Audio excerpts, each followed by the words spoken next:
भी भारत को सोने की चिड़िया कहा जाता था। यहाँ की धरती पर अनाज, मसाले, कपड़ा, रेशम और हीरे जवाहरात की भरमार थी। दुनिया भर के व्यापारी भारत आना चाहते थे।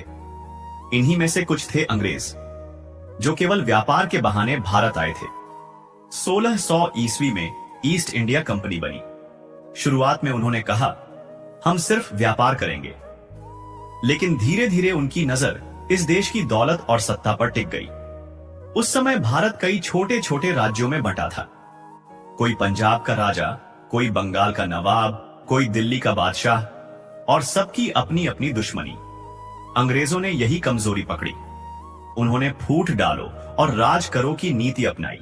1757 का प्लासी का युद्ध और 1764 का बक्सर का युद्ध, इन दोनों ने भारत की किस्मत बदल दी।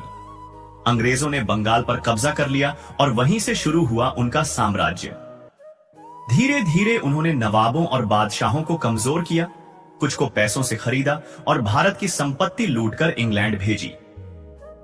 भारत के कारीगर, जिनकी बुनाई और कपड़े दुनिया भर में मशहूर थे, उन्हें बेरोजगार कर दिया गया। हमारी अर्थव्यवस्था टूट गई। उन्होंने भारतीय सैनिकों को अपनी सेना में भर्ती किया और इन्हीं सैनिकों से भारतीयों को दबाया। कानून, पुलिस और अफसर सब उनके हाथ में आ गए। फिर उन्होंने शिक्षा पर कब्जा किया।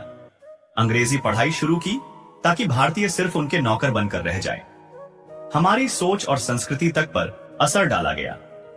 भारत को अंग्रेजों ने सिर्फ ताकत से नहीं, बल्कि चालाकी, षड्यंत्र और आपसी फूट से गुलाम बनाया। अगर हम सब एकजुट रहते तो शायद भारत कभी गुलाम नहीं होता।